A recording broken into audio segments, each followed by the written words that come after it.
so that they listen, understand, learn about His word. And have a spirit of wisdom, a spirit of knowledge and piety, a spirit of holy fear of you, you always remember that Jesus Christ, the master teacher, be always with us. Amen.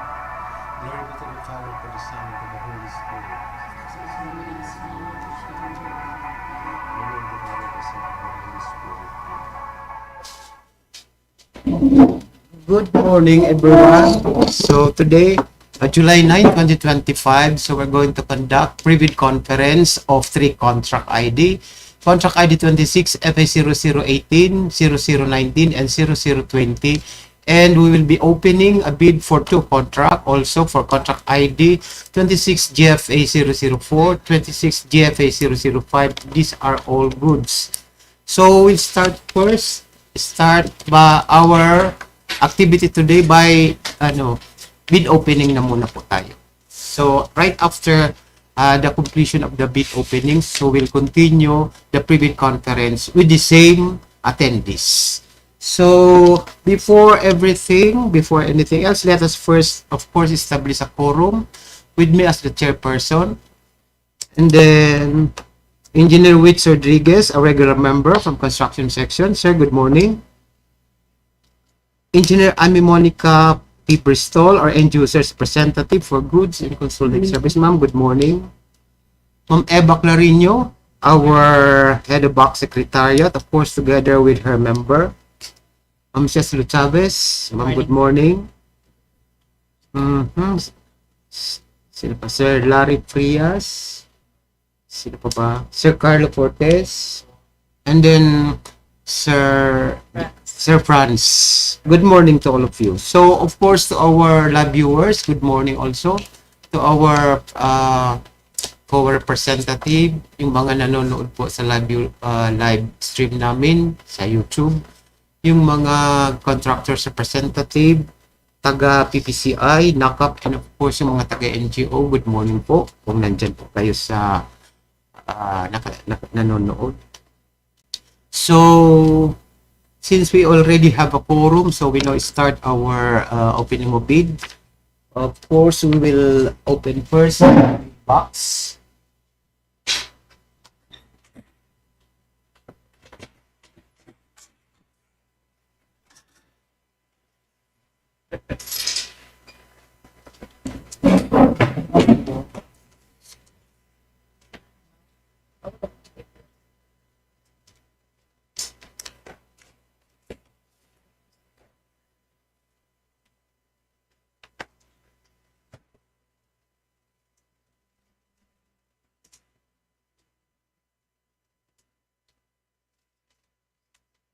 So we now start opening and reading for contract ID 26 GFA04. Ma'am Cess, please go ahead.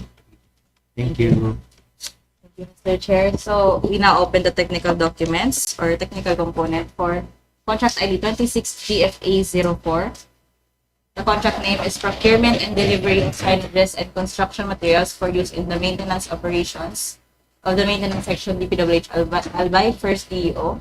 Approved budget for the contract is 465,125 pesos and 67 centavos. Contract duration is 60 calendar days. Bidding date is July 9, 2026, and our bid time is 10:17 a.m. Our first and lone bidder for contract ID 26 GFA04 is RRA Requilias Construction and Supply.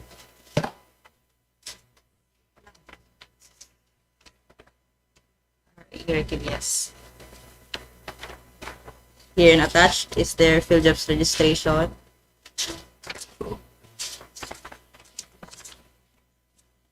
Mayor's permit.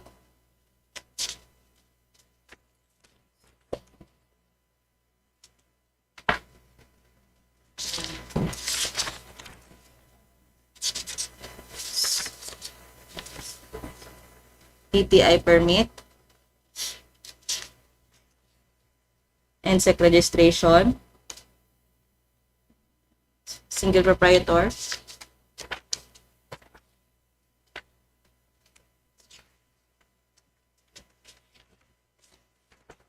Annual income tax return.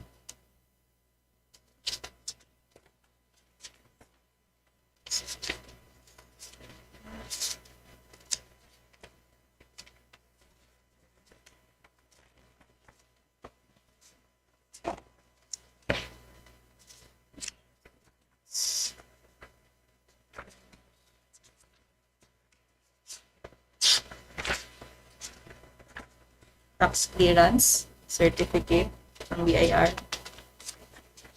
and their omnibus sworn statement, which is signed and notarized. The GIS will not be needed since it is a sole proprietorship, Mr. Chair. So the technical proposal submitted by RRA Requilias Construction Supply for contract ID 26 GFA 04 is passed. So since we only have one bidder or lone bidder, we now proceed with the opening of the second envelope or the financial proposal. So, just go ahead, please. Thank you.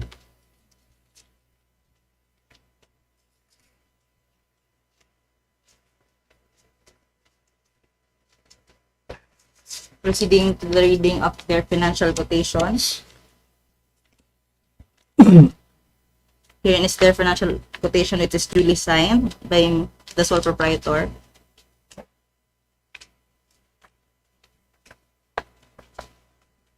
The amount is 455,044 pesos 044 044 and 39 centavos. 455.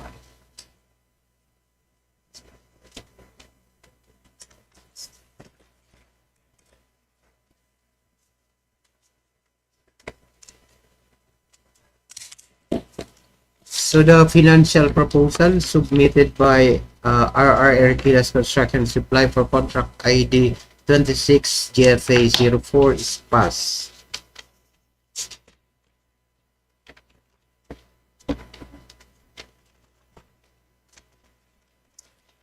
So we now proceed opening the second contract ID 26 GFA 05. I guess there's no information. Yes. Ay, i-declare. You know, so, mamaya na pagkatapos. Okay lang, let's open the second box.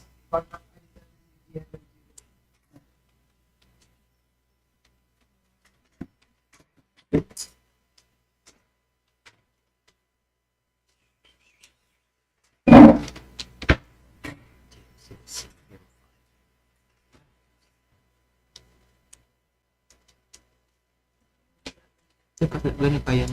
Kasi wala.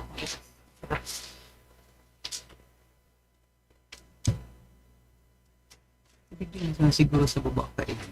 Sarap. Ah, Sarap. kaya Thank you. pag-ipo,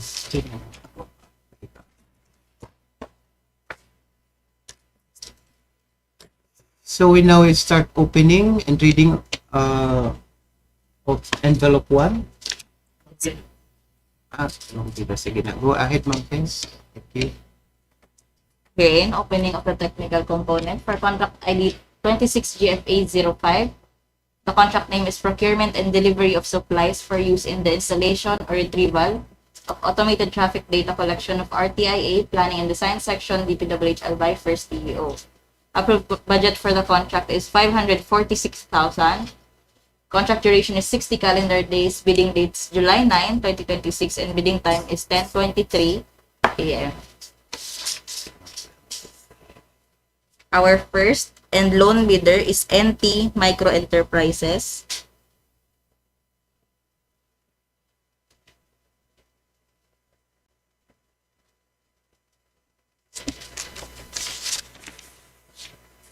Attached is their field jobs registration, the mayor's permit,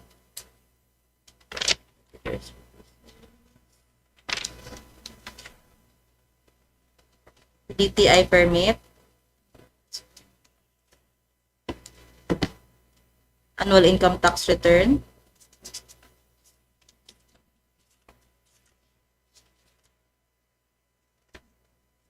included to BIR, tax clearance,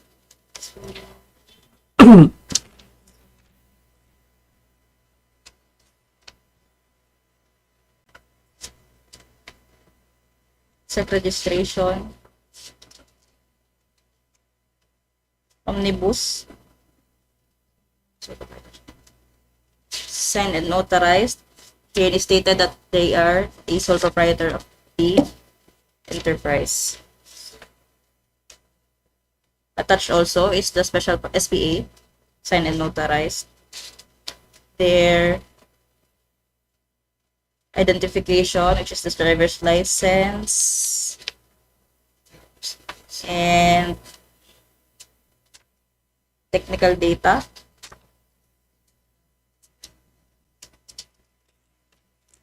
Of the supply and brochure.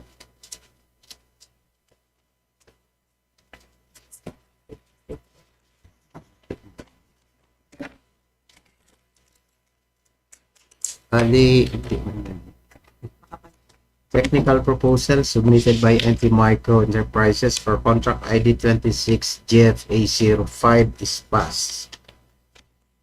So, based from our initial evaluation of the first envelope, pumasa din po siya. And then, since loan bidder lang siya, so we now proceed with the opening of the second envelope for the financial proposal. Reading of their quotation, which is signed and notarized. I know, signed only. Hindi ko pa notarize. This is the request for quotation with the bid amount of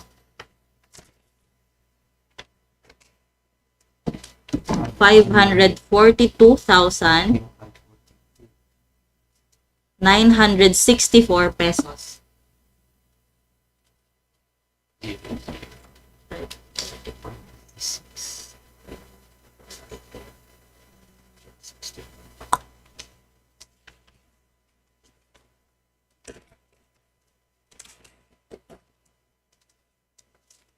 So the financial proposal submitted by NT Micro Enterprises for contract ID 26 GFA05 is passed.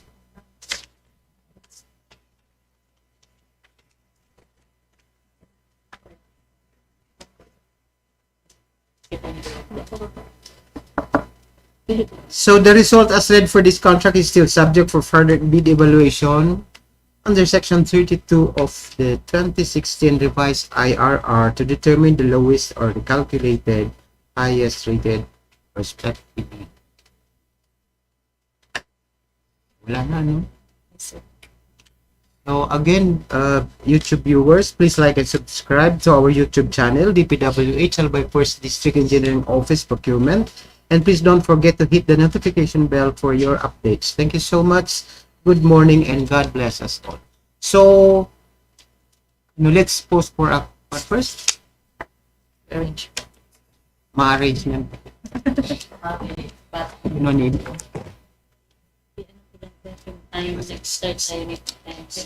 Ay, short break naman. O maano lang kita. Briefing di naman.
So once again, good morning. So we now continue our procurement activity. So we will now proceed with the private conference for 3 contract ID 26 FA0018, 26 FA0019, and 26 FA0020. So, of course, the attendee are the same. So we have already a quorum. So we now start. Ma'am Abe, please go ahead. Passing the invitation to bid. Good morning, everyone. So we will discuss all the three contract IDs just in one, since they are just similar. Say the construction of multipurpose building, covered court, convertible to evacuation area. So itong ID 26FA0018 is at Barangay Calbayog, Malilipot, Albay. Then yung 26FA0019 is at Barangay Salvacion, Santo Domingo, Albay. Then yung 26FA0020 is at Barangay Sogod, Bacacay, Albay, with their corresponding coordinates for exact location po ng project. So I will discuss this just as one, ano po, para na-discuss, naibasa na rin natin yung mga project titles. So, the DPWH Albay First DEO through Duga at 2026 intends to apply the sum of 11,880,000. So, each with approved budget of the contract. Same. Yes, The po, same. sir. Okay. Okay. So, bid receipt in excess of the ABC shall be automatically rejected at bid opening. They are also have the same calendar days of 200 CD. Bidders should have a completed contract similar to the project. The eligibility criteria will be the lowest calculated bid or the lowest calculated responsive bid for during the post qualification. This is under small b category, license category classification of at least small b.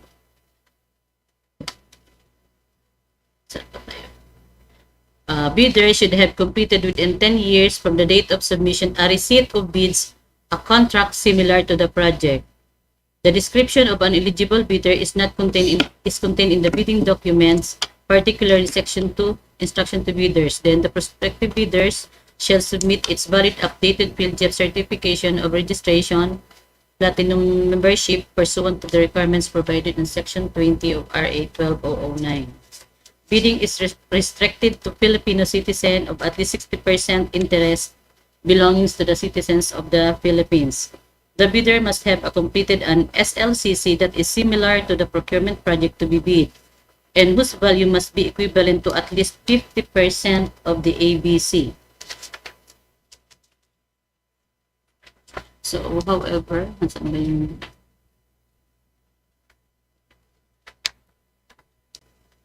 Interested bidders may obtain further information from DPWH Albay First DEO and inspect the bidding documents at the address also given below, at 8 a.m. to 5 p.m. from Monday to Friday. There is also an applicable fee of 25,000. Prospective bidder shall present the original official receipt of payment for bid documents to the back secretariat of this office before the deadline for inclusion in the list of contractors for eligibility processing. The owner or authorized representative included in the CRC will be allowed to transact business relative to bidding matters per DO 197 series of 2001. Those representatives not included in the CRC are required to submit SPA or Secretary Certificate, whichever is applicable, and one valid government ID for the owner and the representative to be allowed to transact business. All participating bidders must be in the document request list of the MPhilJEP's website. So, pre-bid conference will be holding today, July 9, 2026, 10 a.m. Then, bids must be received by the Bids and Awards Committee Secretariat through manual submission at the address. So, here, DPWH Albay First pa rin. not later than 10 a.m. All bids must be accompanied by a bid security in any of the acceptable forms.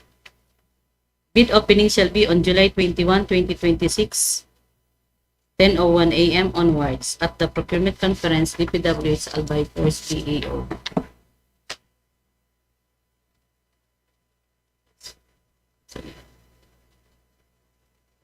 In compliance to DO 110 series of 2024, implementation of ISO 9001-2015 certification requirement for large A, medium B, and medium A contractors in the procurement of infrastructure projects. So this does not require the ISO since this is under small b.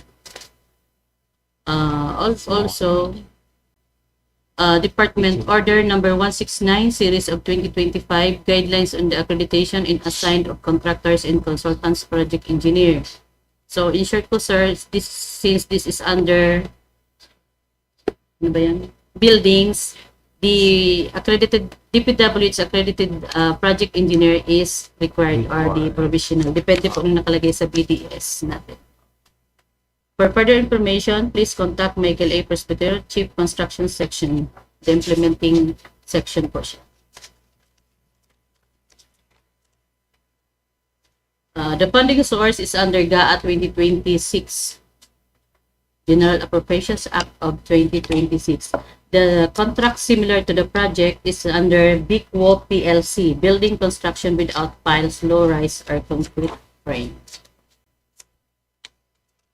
The key personnel, minimum of at least 5 years for project manager, for project engineer, a provisional project engineer of 1 year, material engineer 1 year, and construction formal 1 year.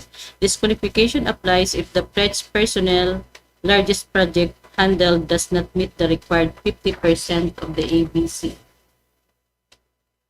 So I saw ito.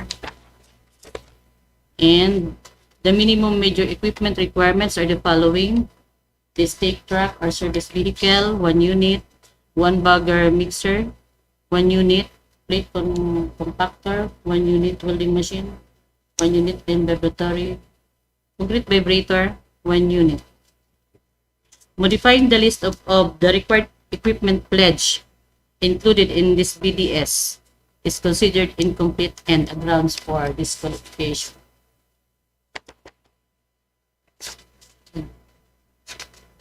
Sir. So thank you so much, Ma'am Abe. So bidders, please take note of all those reminders. Similar na siya sa lahat, sa tatlong ano. So the same na yung sa ITB Yes po, sir. different project and Projects. different location. So Yes, sir. pares lang naman, hindi natin kailangan basahin pa yung sa pangalawa at sa pangatlong project, ano? Yes, Same din naman, same din naman ang content ng ITB. sir. So we now proceed with the plans and specification of the project. So, Sir Alaurin, Engineer Alaurin, please go ahead discussing the DED. First is the Truck ID 26FA0018, construction of multi-purpose building, covered court, convertible to evacuation center, Barangay Calbayog, Malilipot, Albay, with coordinates 13.287566 123.73109.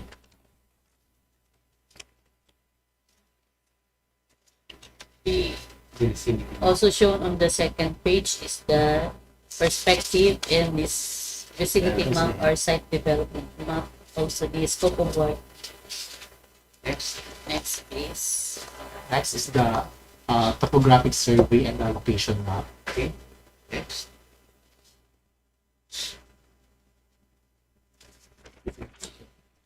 Specifications. Next is the specifications.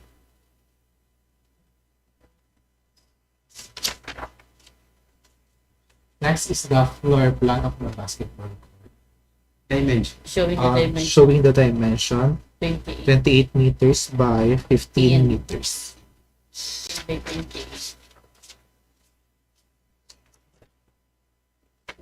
General notes. Rounds.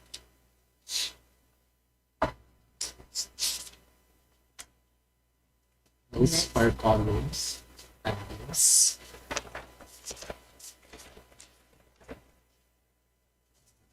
Next is the construction notes. General construction notes. Next is the foundation plan.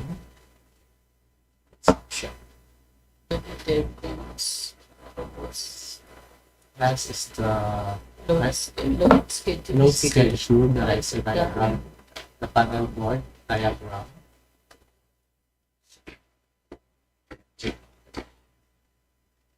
Next is the lighting layout. Next is the power layout.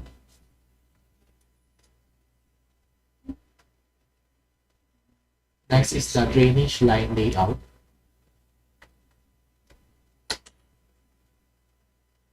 Next is the isometric drainage layout, line layout.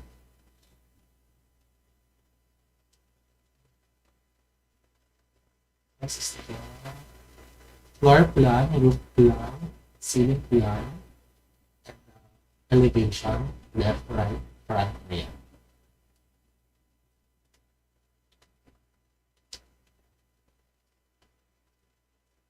Next is the detail of project.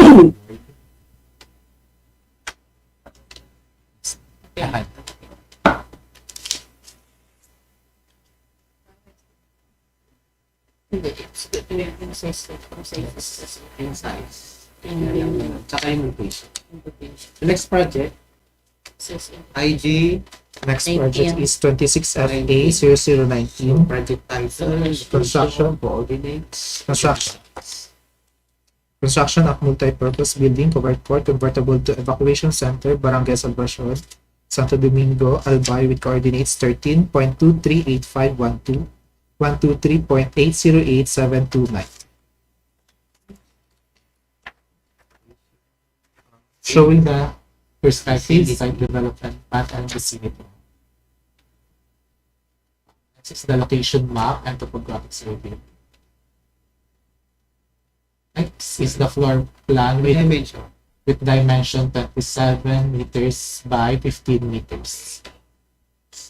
Next is the side elevation, left side elevation, spray elevation,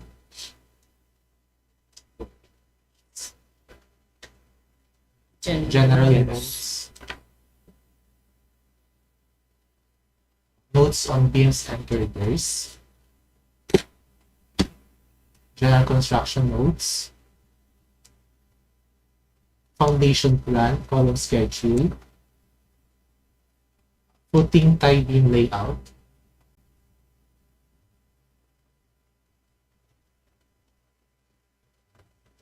the riser diagram, panel partitions, electrical symbols, lighting layout, power layout, touch base details,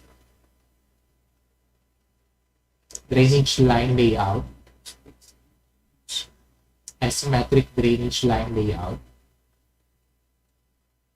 the floor plan, roof plan, ceiling plan, and front, right, rear, left elevations. So saan ito yung from temporary and ano, France?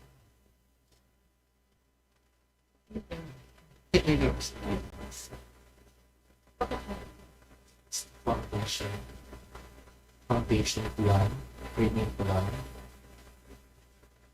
Sabi, retrievable part. Construction of balik mo nga yun.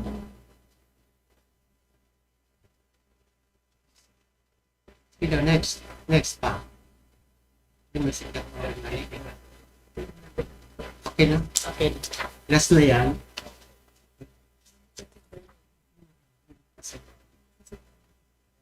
So next project, the construction of multi-purpose building, cover Ito na dito ka na dito. evacuation center, Tingnan ko. Barangay Sogod, Bacacay, Albay, with coordinates of 13.308 to 18 north latitude and 123.76 8168 east longitude. So, sir, please go ahead. It's the showing the perspectives, the development plan, and the vicinity map.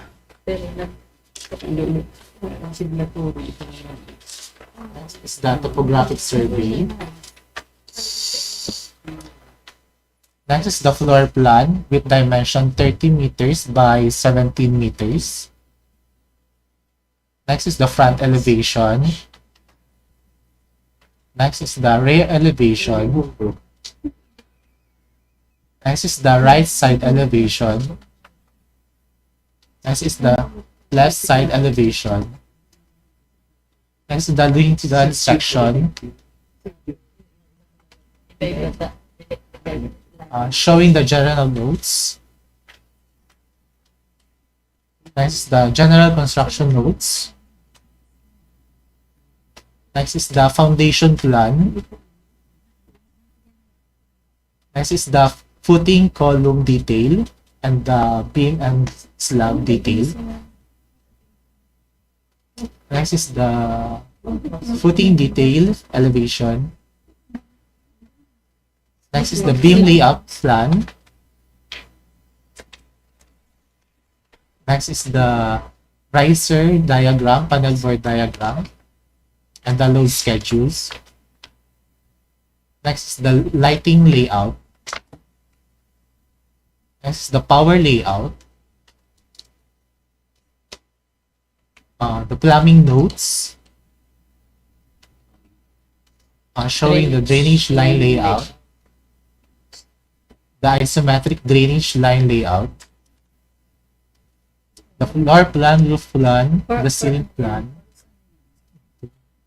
Tapos ko yan. Or bunk house. Kulang kasi title eh. Parang office. Parang Office ko siya. Parang open area na. office. Foundation plan.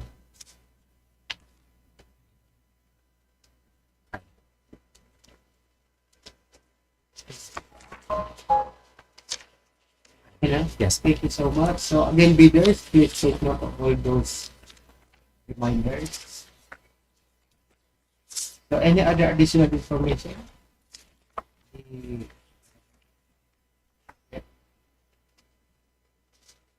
Wala. May discuss ko. Importante yung mga DIOs, yung project engineers accredited by DPWH. No more. So, since wala na tayong discuss, anybody now may move for adjournment?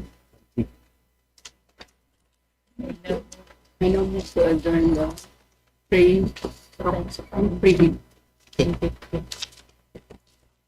Second is the booth. So it has been moved and seconded that the private conference for today be adjourned. So 10:51. thank you so much. Good morning and God bless us all. Thank you, sir.